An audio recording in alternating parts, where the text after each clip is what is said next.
chụp tạm lâu nó bèn lại còn đặt nó mấy cái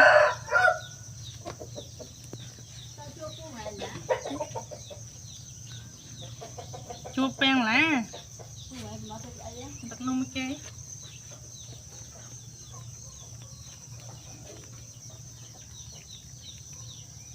chụp bò lôi nha nghe chụp bò bay chơi cái lôi đừng bón chơi nhé